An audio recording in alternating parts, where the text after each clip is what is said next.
Welcome to the Ultimate Dental Podcast, the place where you can learn how to create a dental practice and a business life that you love. Listen in with Dr. David Moffet as he interviews successful entrepreneurs and successful business people and successful dentists as they share their business successes, their stories, and their breakthrough ideas. Sharing pearls of wisdom that you can take back to your practice and implement immediately so that you can have that great practice with more patients, higher profits, and less stress. This is the podcast where great dental practices meet with successful business processes.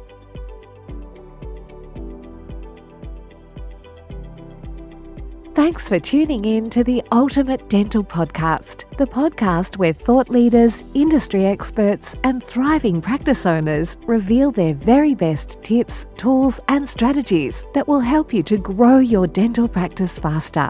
Now, here's your host, Dr. David Moffet.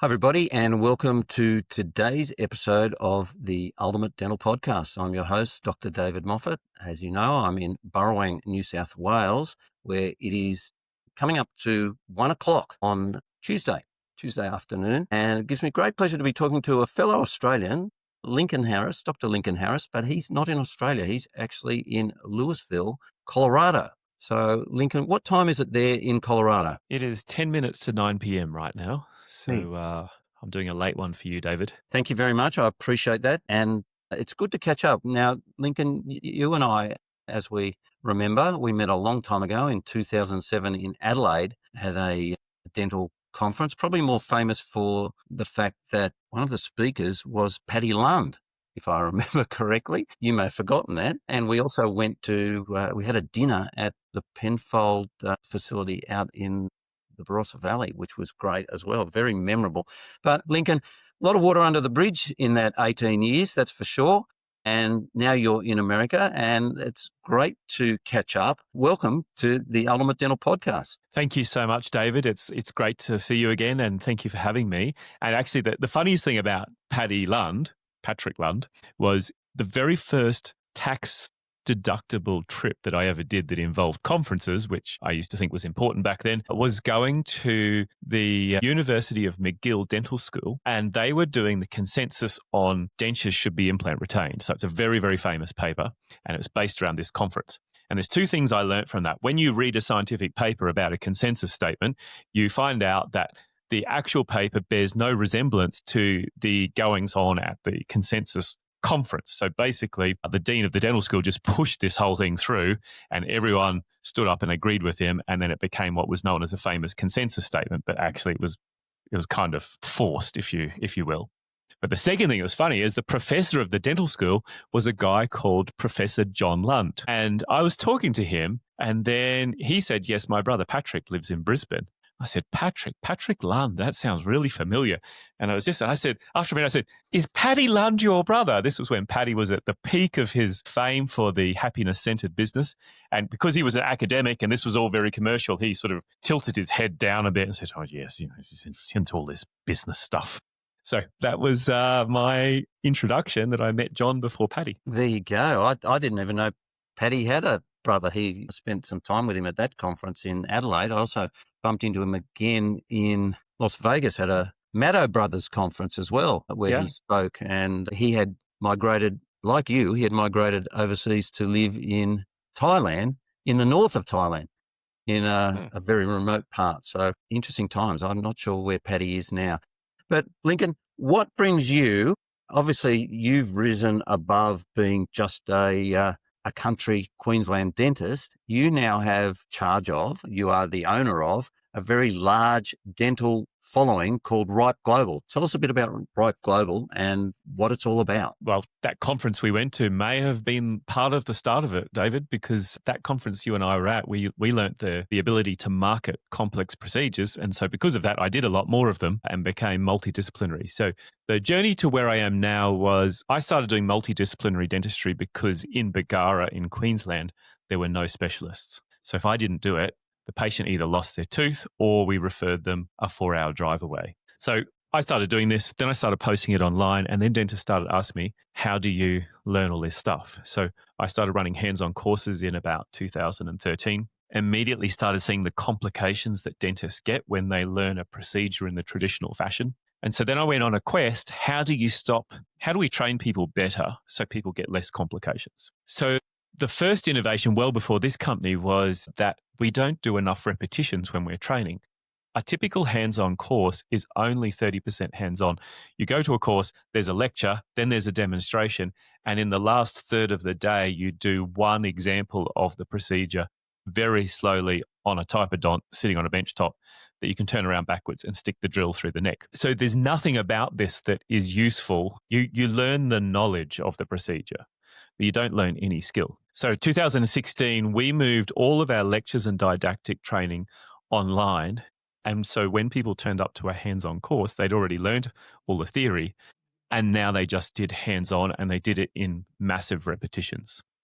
And that's really comes from my pilot background, where there's no way to learn to fly a plane by reading a book. I mean, you need to read the book because you need to understand the theory. But if you tried to learn to land a plane like we teach dentists, all the pilots would be dead. Like teach one, show one, do one is straight to death if you're a pilot. So what happens with a pilot is actually you start doing very quickly. So you kind of learn, you do a very small lesson, and then you go out in the plane and you spend 4 times as much time practicing the lesson as you do the theoretical bit. Obviously, it changes a bit when you get into commercial piloting. So we built that. And so that was going good. People started asking us to teach in more and more countries, and there comes a limit to how much you can fly around the world in a tube. But I was comfortable because I was earning a lot of money, and I didn't have enough time to expand globally, and I didn't really know how to. And then in March of 2020, obviously the borders all closed. All my courses were shut. My businesses were shut. So I had both time and a complete lack of comfort. So the fear or the scariness or the discomfort of trying to do something new and completely different was less scary than just sitting there doing nothing. So that's when we did the transition and starting Ripe Global. Yeah. And then we transitioned to online training about 4 days after COVID started. So we were very fast in that transition and essentially I disrupted my own business. It's very difficult being disrupted, and it's very difficult to respond to disruption because to do it, you have to let your old business die to let your business transition. But anyway, we did that in March of 2020. And then when we saw that COVID was going to go on for such a long time, our original business plan of building training facilities all over the world, we abandoned that and we said, if no one could ever fly again, how do you teach a hand skill-based procedure?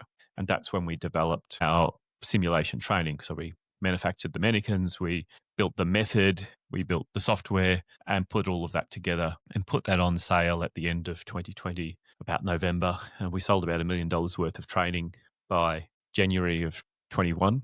And so that was really the start of where we are now, this whole simulation-driven training approach. Now, that's an interesting story, and I like that, and it's a great introduction to what Ripe Global is today. But in the back of my mind, Lincoln, you've made it sound very simplistic that although you said you disrupted your own business, you haven't gone into the details or the backstory. And I know there's a backstory because I know you've told it, and that was in the early days, you actually tried organising conferences, that one that was very unsuccessful and taught you a lesson. Can we visit that? Is that okay? Not just one, David.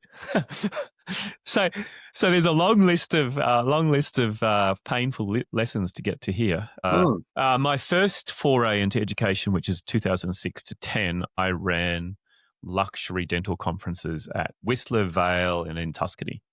So I call that my MBA because I learned very early in life to run continuing education and in a global sense. So, we were running things in other countries and selling it to people in other countries. We're probably breaking a whole bunch of tax laws, but anyway, you can get away with that while you're small. So we did that, and I did lose a lot of money running conferences. And that's when I learned, the first lesson I learned was conferences are for connecting and for getting ideas about what you might want to learn, but they're not actually for learning. You don't learn anything at a conference. You connect with people and you go, oh, that's interesting. I might go and learn about that. Okay. But for a 2 or 3 day conference, it's largely what I would refer to as dentertainment. And then I was spurred into training again, partly because my dental practice was absolutely smashing it in every which way possible. And then we had a flood in the local area in my town, and the dental revenues collapsed pretty much overnight. Like, we didn't get flood damage. This was in 2013. But the economy collapsed. And when you're a high-end multidisciplinary practice and you have a natural disaster, then a lot of people don't need to buy full mouth rehabs when their house got washed down the river. So that, so I think a large percentage of the time, your best work is done when you're under pressure. You can make decisions that are really hard to make normally. You can make really painful decisions. Like, you can be very, very vigorous with deciding what to focus on and what not to. And you can take risks when the risk of doing nothing is actually very severe. So to some extent, a lot of my most major developments in business have occurred out of pretty painful experience. I mean, COVID was very difficult for everyone, not just for me, but I had sold out my traditional training business 12 months in advance. So it was like nearly $2 million of training paid for in advance. And then all of a sudden, everything shut down. So, and to practice, normally I had two businesses. So if one was ever not doing well, the other one would subsidize it. And suddenly I had both businesses not doing well. And so, that has really sped. And, like, if you had said, you can start this business, but this is all the things you have to go through, I probably wouldn't do it, because, like, if you knew how painful it would be, you probably wouldn't do it. But where I am now, like, I have opportunities. I've had more career opportunities in the last 12 months since I've been either visiting the United States continuously or living here than in the rest of my career combined. And that would never have happened if I hadn't started on this journey of trying to build Ripe Global. So, unfortunately, you can't get the really good bits without all of usually the shitty bits, because the two things tend to go together. What springs to mind, how many times did Edison try and invent the light globe, and how many knockbacks did Colonel Sanders get? I think it was over 1,000 for both of them. And the world would be a different place if there was no light and there was no fried chicken, that's for sure. Yeah, I mean, it's hard to say which one's more important, is it? It depends if it's a rainy day or not. Depends on your size too, I think. If those of us who like reading, well, the light is important. Those of us who like watching TV, then the chicken's probably important. Let's get back to Ripe Global. So to me, because around the time that you're building Ripe Global, I'm already out of clinical practice. Unfortunately for me, arthritis took a hold of my hand as I was working as an associate after I'd sold my business, and just working out what I was going to do. Would I stay as an associate? Would I start another practice? Would I buy another practice? And all of a sudden, I have to think about, as I tell people, I have to think about what I pick up, how I pick it up, and how I hold it. I have to concentrate on holding stuff, things that we take for granted.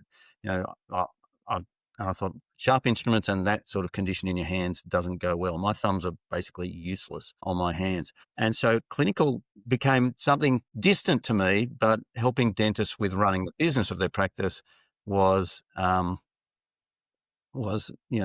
where I focus. But as Howard Ferran said to me, he said, David, you could be giving a lecture on the best business points in a hotel, and at the hotel next door, somebody's giving a lecture on bone grafting and they've got 200 and you've got 20.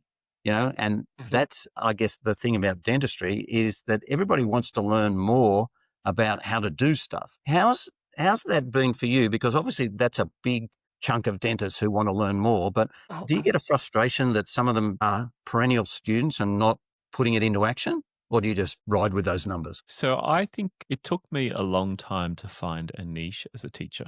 And that's because I have never just built, the best way to be really successful teacher is to invent one procedure and then you ride that procedure for the rest of your life, and name the procedure after yourself so that you can't, no one else, like the Harris bone graft or the only thing in my business that I'm known for is what we call the Harris high ground. And that's where you take the conversation downhill. So you start making the conversation more and more sort of rowdy and bringing it sort of lower and lower quality. And then when everyone joins you, then you go, oh, that's too far, and then immediately retreat back to the moral high ground, leaving everyone else down where you've led them. So in my business, that maneuver is referred to as the Harris high ground. But from a procedure point of view, I didn't invent a procedure because I've always been multidisciplinary. And even when I taught clinically, my focus was always on, okay, you've got to learn this procedure, but you also have to communicate it and you have to be able to sell it and you have to be able to implement it. Because a procedure that is learnt but not implemented is like a work of fiction. So I've always had that, I guess, fully integrated approach to training dentists. And some dentists don't like it. Like some dentists want to be told, do step 1, do step 2, do step 3. Don't think, just follow the steps. And if it doesn't work, blame the patient. But for me, it was always, here are the general principles, learn the general principle, and then now let's learn skill. Learn to be able to move your hand the way you want. And then you can learn any procedure because you can read the book and apply it because you have the skill.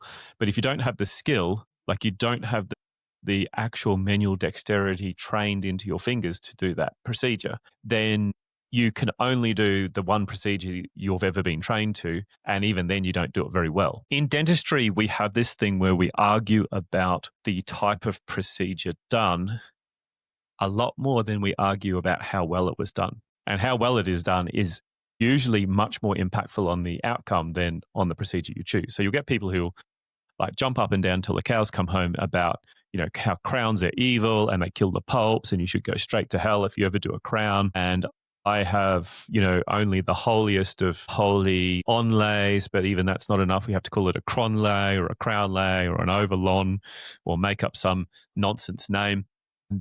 But if you do any sort of procedure badly, then it causes harm to the patient. And a bad procedure done well is better often than a good procedure done badly. So that, in my current role, that actually works really well now because I'm at the intersection between employers. So more dentists are now employed than employers or practice owners by a long margin. So I'm at this intersection between understanding procedures, understanding deeply the aspects of how you, like the psychology and the methods for actual just pure training a dentist of any sort, and then the commerciality of running a business. And so I consult to a lot of the single biggest problem afflicting almost every practice in the world and groups of practices and dental service organizations and corporates and whatever is getting enough productivity out of dentists who are not owners. If you're a employed dentist, you just have a lot less skin in the game than a dentist who has a massive mortgage over their practice. So a dentist with a mortgage is going to try and be productive because they fear going bankrupt. A dentist without a mortgage actually still earns a high income, even if the practice is making a loss. So our company actually spends a large amount of time now consulting to very large groups. Like the biggest group that we work with now employs 4,000 dentists, nearly $2 billion of revenue. And we get asked to consult to these groups because we understand all three of those components. How do you motivate a dentist? And obviously, as a bonus, we have the solution that allows you to train dentists at unlimited and easily, increased scale. Like to, traditional methods. I mean, the way that dentists get trained at dental school hasn't really changed in 180 years. Pretty woeful. And also there's not enough time. Actually, to be fair to dental schools, the biggest problem with dental schools is that the degree is only 1 year longer than when dental schools were invented nearly 200 years ago, 180 something years ago. Dental degrees were 3 years, they're now 4 years, but dentistry's got slightly more complex in the last 180 something years. I think they only had 2 procedures back then.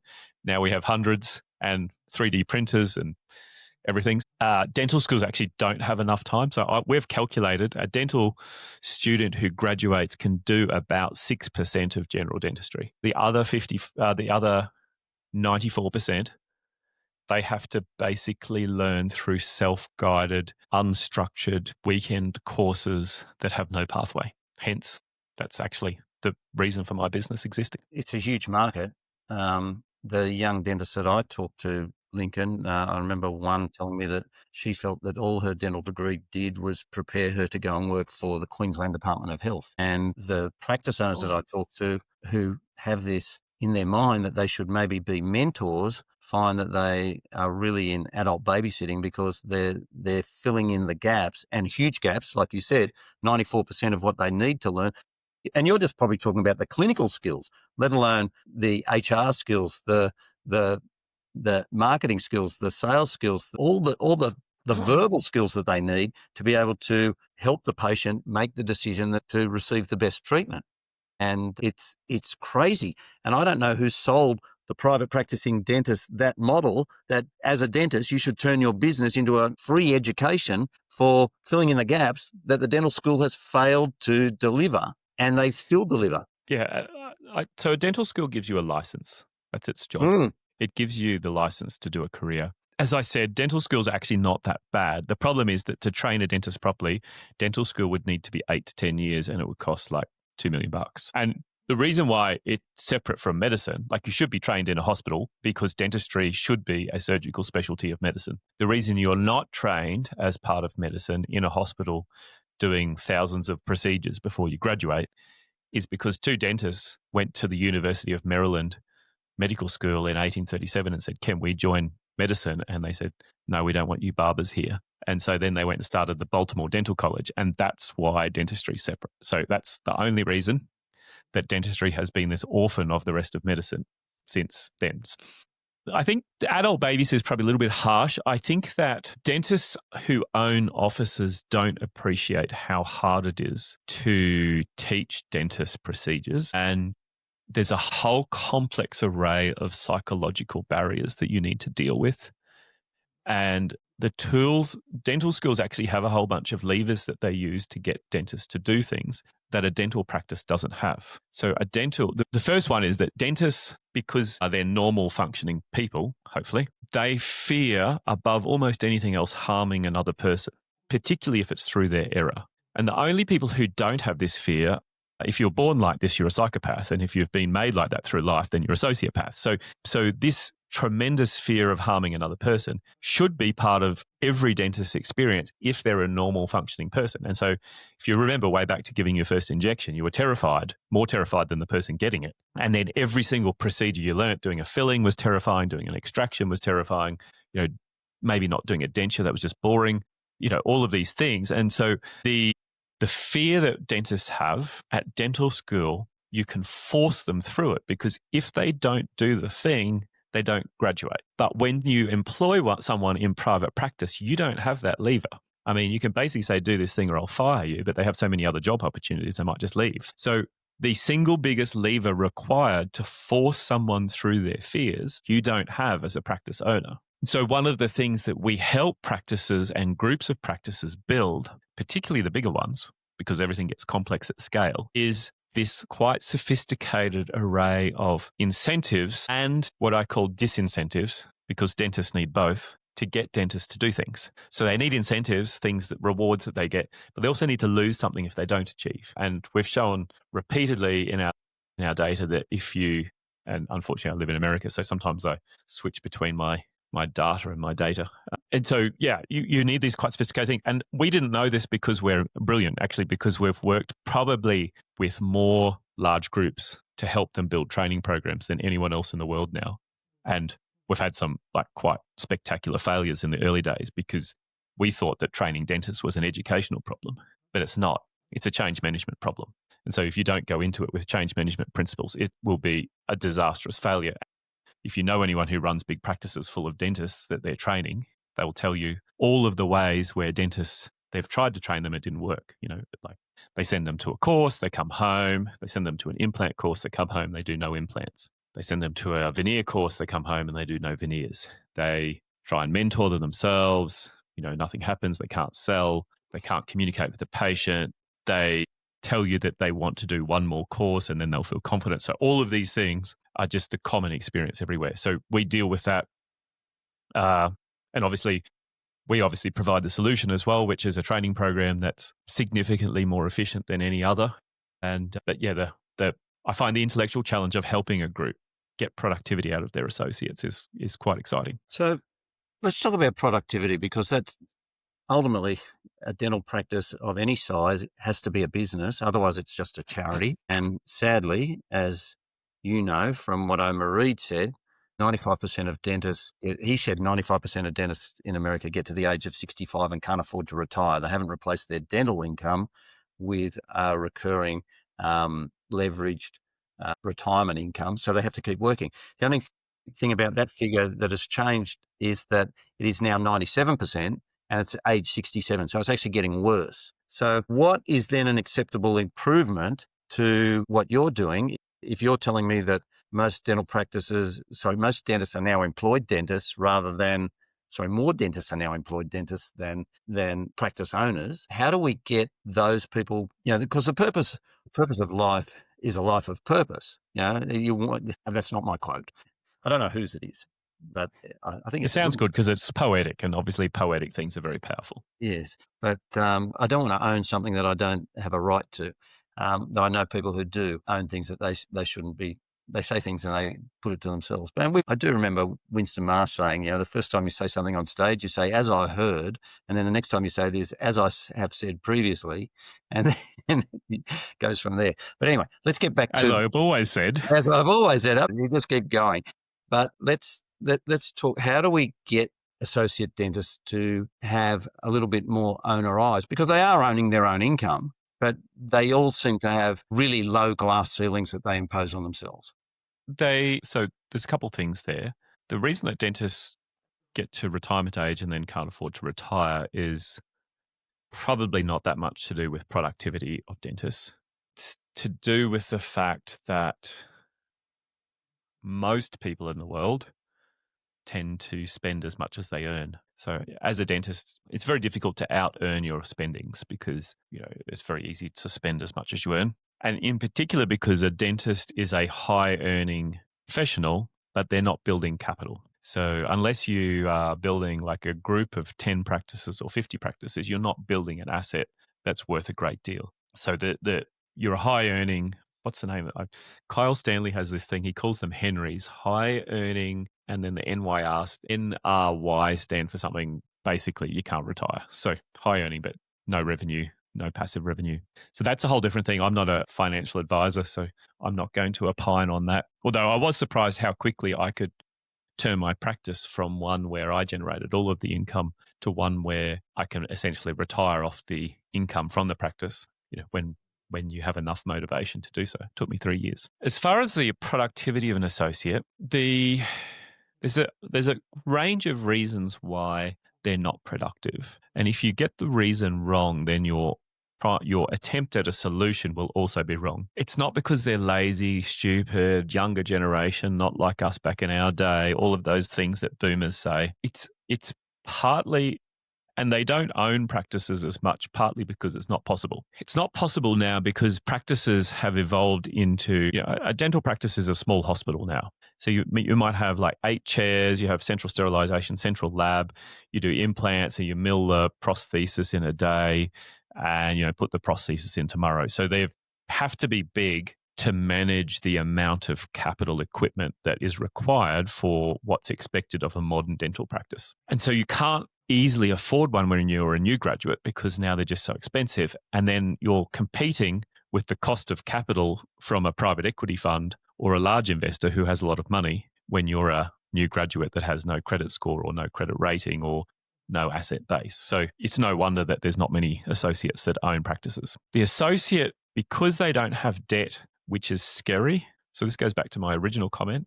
To do something that's really fearful or scary, you often need something even more scary chasing you. And so when you're a practice owner, that's the debt.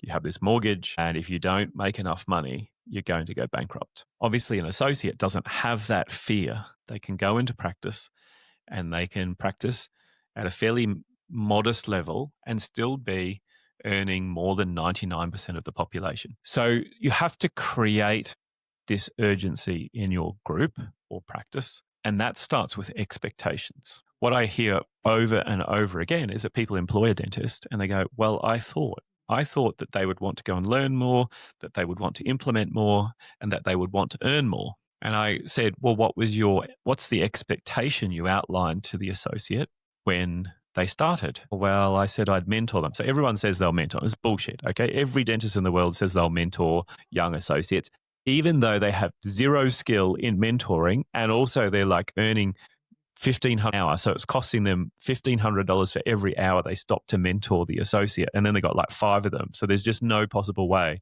that they're mentoring associates. I couldn't even mentor all my associates, even though I'm, an expert in training associates. So they don't have the dentists don't have the skills to mentor, and they don't understand the psychology. So the first one is have expectations. So when people come into my practice, there's a set of expectations, which number one is you're going to learn, if you haven't already, you will do an intensive course on full mouth rehabilitation in the first 2 years that you're in my practice. And then you will learn either implantology or orthodontics. And if you don't want to do that, then you don't get employed. So that's like a level of expectation. And then I have an expectation of when you will hit $50,000 a month by, and then when you will hit $100,000 a month. And so I have financial expectations, clinical expectations, and training expectations when people enter my practice, and they know what they are. And it doesn't reduce the number of people applying for a job. It actually increases it because they know this is a place with high standards. So the first thing we do with a lot of groups is help them build these career plans. We have obviously experience at it, so it's easy for us. And if you build a career plan, you set out the expectation, and then you set out the steps that a dentist who works for you is going to take for the next 5 or 10 years while they work for you. And this increases their productivity dramatically because there's expectations and they just follow the steps. And also, they tend to work for you for longer because if a person has a choice between the next known step and some unknown other step, the tendency is you're going to just take the next step. So we do that. And then on the actual training side, obviously our fellowship courses have 3 main ones, which is in restorative dentistry, which takes people from single teeth to full mouth rehabs. We have one in complex aligner treatment with temporary anchorage devices. And then we have one with implantology. And then we also have some live patient facilities around the world. We have one in Brazil that we work with. There's one in Mexico. There's one in Portugal. We've got live patient facilities that we can take people to for the live patient portion. So there are big courses. But what we found was that groups that employ, 10, 20, 100, 1,000 dentists, at that scale, they don't need fancy stuff. They just need dentists to do ceramic instead of composite resin. And the way we discovered this was one of the groups we worked with, because big scale, you get really good data. So one of the groups we worked with, they came to us and said, Link, all this fancy stuff's all good, but we think it's too much for our dentists. But we just ran the figures on one part of our business. And in just this one geographical area, the dentists do 34,000 4 and 5 surface composite resins. So basically restorations that should be ceramics. And so the clinical director said, if I could get even 10% of those people to convert those patients to ceramic, it's going to increase the EBITDA of this business. So first of all, it's better for the patients because almost no dentist wants a 5-surface composite on their own tooth, but they'll do it on the patient's teeth. But this particular clinical director said, if we could just do that, it's going to add a whole percentage point to my EBITDA.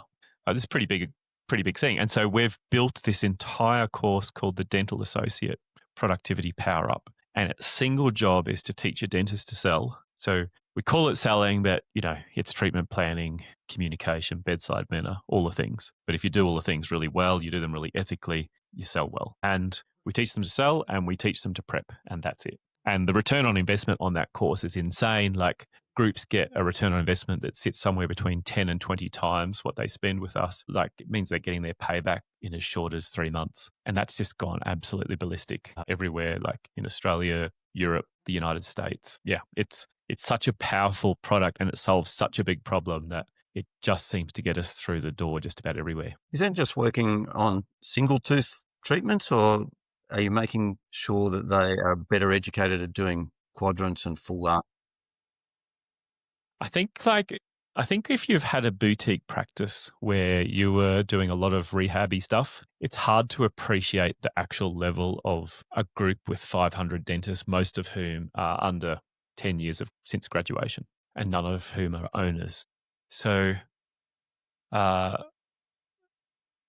dentists have all of these fears, and it's if you're in an entrepreneurial group of people, by nature, entrepreneurial people are positive and have a tendency to just charge into things, even if they're afraid. But if you're not entrepreneurial, then you don't tend to do that. So the people you hang around, David, are the ones who are a bit fearless, not representative of most of the population of dentists who are much more cautious than you or I are. So the way that we get them to do things is we use my treatment planning course, Rapid Efficient Treatment Planning, to help the dentist understand all of their psychological barriers. And their psychological barriers are fear of cost, fear of rejection, fear of failure, fear of complications, fear of complaint, and fear of not being good enough. And so those fears, they don't even know they have them, but those fears just hold the dentist back. And they'll say all sorts of things, except that I'm afraid. That at its base, It's largely that they're afraid. So we deal with that in rapid, efficient treatment planning. So we teach them a treatment plan just by making them do like one treatment plan after another for 2 days until they break through their hesitancy to make decisions. They learn leadership. They learn how to speak without waffling for hours and hours. Funny thing for me to say when I'm on a podcast and I'm waffling for hours and hours. So we teach them that, but then they need to have confidence in their product, and their product is their own skill. It's very hard to sell if you think your product is shit. So for them to have belief in their product, they need to know for sure that they can do this procedure. And so the way that we teach them, which goes back to my 16, how do you stop complications, is we ship the mannequin. First of all, we want to do a simulation. So we want it to be as realistic as real life patients. So we ship the mannequin to your chair and you sit it on your chair so that you're working with your same seat, same handpiece, same burrs, same posture, same visual environment. And then the second thing is we want you to be under pressure, because if you don't train under pressure, then you lose all your skill when you get under pressure. And we do that by putting people under time pressure. So we don't go, you've got 3 hours to do this crown prep when we're training you. We go, you've got 20 minutes, go. Now you've got 10 minutes. Now do it again. Now do it again. Now do it again. Now do it again. And we don't stop for morning tea, and we stop for maybe 15 minutes for lunch, because that's how it is when you're doing dentistry. And by the end of the day, when someone's done 17 repetitions of a crown prep, their skill level has improved more in one day than it did in all of dental school, because they've done more repetitions in one day than they did in all of dental school. And so now they know that they can do it. Like they know that someone comes in with an emergent with the cusp broken off. They have the skill to smash that prep out and do a good job of it in the time available for a toothache. And so subsequently, if you have learnt to treatment plan and to communicate and you believe in the product, not surprisingly, the number of ceramic units you do triples or quadruples in some cases. So that's how we do it. We help people understand their fears, and then we make them believe in themselves by actual building their skill. Well, it's interesting that you say that, Lincoln, because even in the practice management side of things, talking to owners, and I say, well, my staff won't do anything afterwards. And I say, but when you're at school and you're doing sport, it's the kids still running laps of the oval in the dark that are the ones who are the athletes. You know, it's the footballers who are kicking goals until they can't see the ball go over the post that become the first graders. It's doing the extra work. And even that simple university of the car. You've got to travel from work to home. May as well listen to something that's going to educate you rather than listening. Taylor Swift's not going to make you smarter or better at your job. And so what you're doing is putting them in that environment in the office for a day and just saying, right, you're going to cut and you're going to cut and you're going to cut and you're going to cut until you get better and better and better. And I like that. Having done LVI courses where I was finished in record time, and you know, a friend of mine and I were always the first two finished, and then we were gone, and people were there dinking around all day doing the same stuff. It's kind of like crazy, but you know, I just taught myself that I had to be better with my time because I was left-handed, so I couldn't just put in another chair.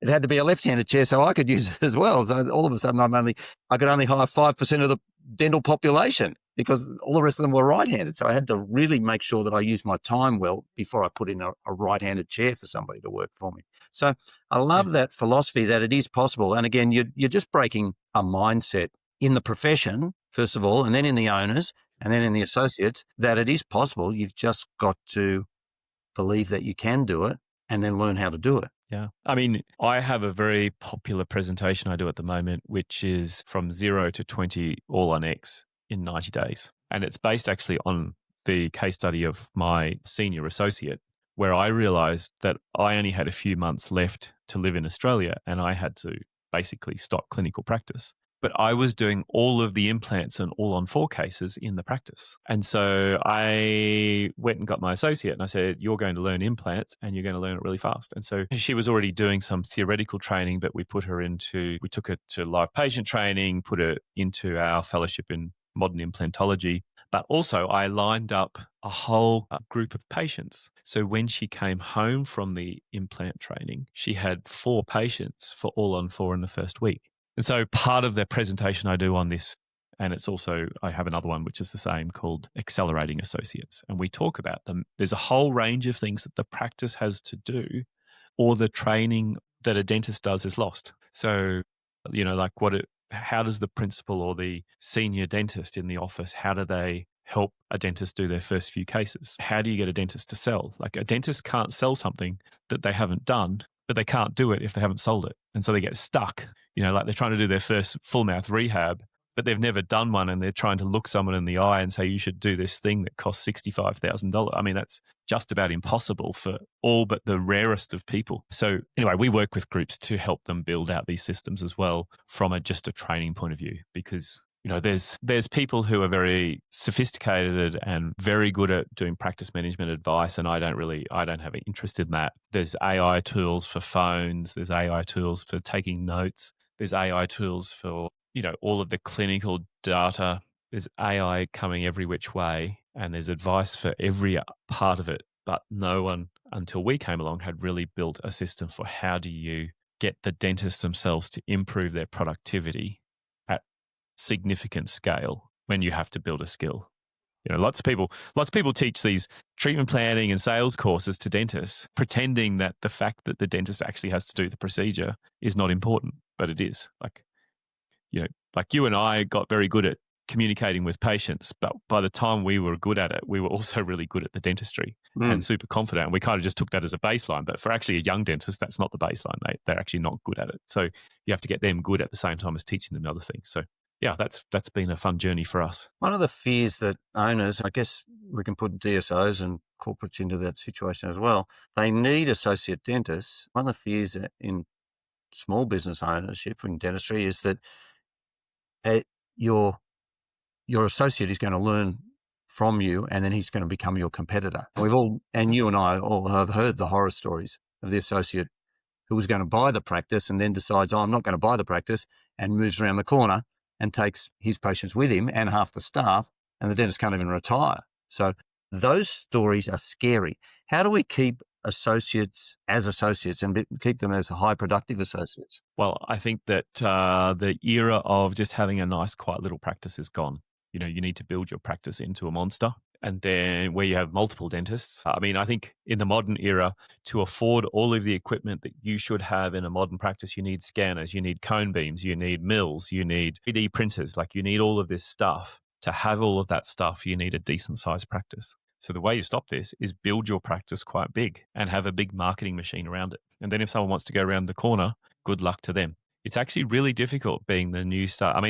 First of all, these stories, dentists tend to focus too much on the negativity. And also, if you employ staff, you're going to have staff come and go. That's just part of life. I employ people all over America now and in Australia. And I employ teachers in 20 countries. We have people come and go from time to time all the time.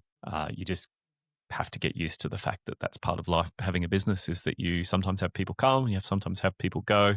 But if you build a brand, you have good personal brand, and you've built your business into something big, then it's very difficult for an associate to go around the corner and replace what you have. Yeah, and it has to be like that because the horror stories of the past still ring in the ears of those who've experienced them. That's for sure. But you're right. The other thing is too, Lincoln, that banks aren't throwing money at dentists anymore to set up their own practice because they are so expensive, and they are higher risk now because of that. So it is more difficult for the associate leaving a practice to set up the practice that they want from day one, and with that challenges as well, I suppose. Yeah, and look, I think that if your practice is so fragile that someone can go around the corner and significantly damage it, that's not the associate's problem. Very true. Very true. Why am I thinking of people I know in that situation as soon as you put that idea in my head? But it's also easy. Dentists tend to focus very heavily on negative things.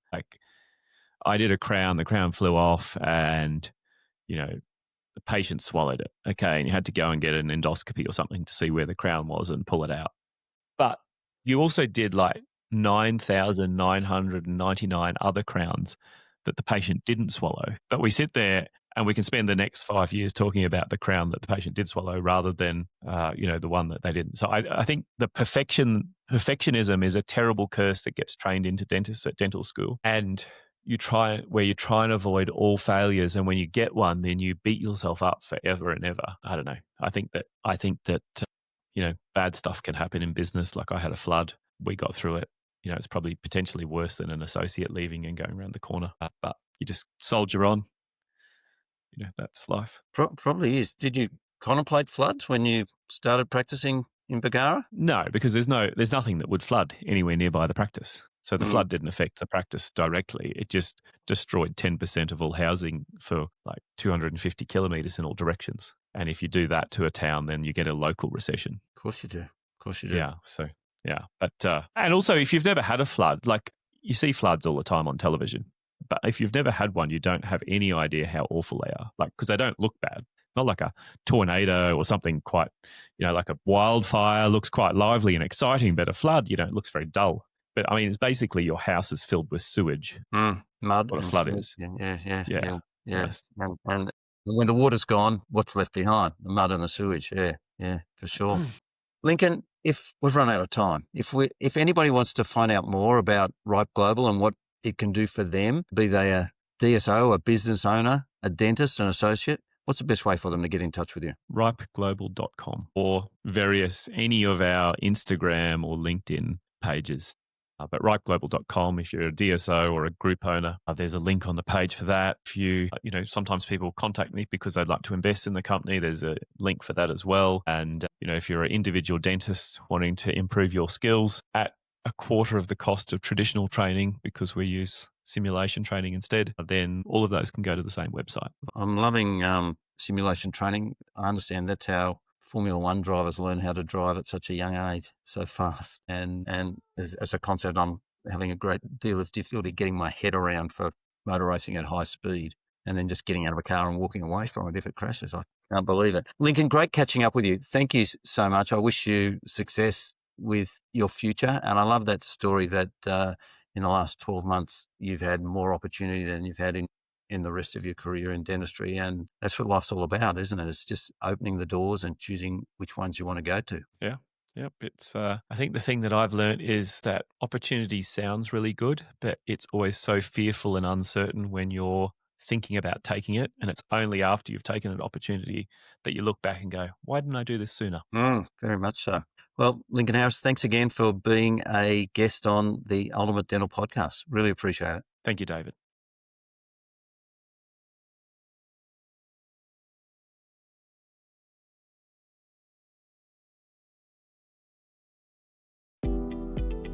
Thank you for tuning in to another inspiring episode of the Ultimate Dental Podcast. We appreciate each and every one of you for being part of our dental community and joining us each week on this incredible journey. If you found value in today's episode and you don't want to miss out on future episodes packed with expert insights and actionable strategies, here's how you can stay connected with us. Firstly, hit that subscribe button. Whether you're listening on your favourite podcast platform or watching on our website, subscribing ensures you'll never miss an episode.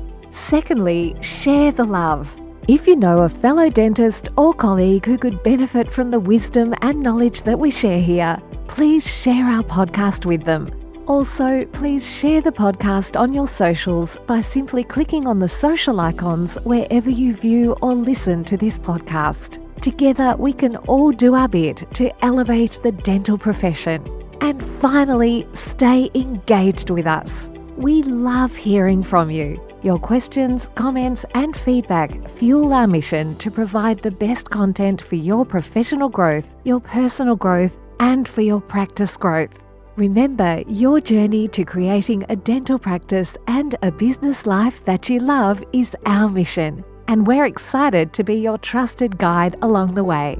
Thank you for being a part of the Ultimate Dental Podcast.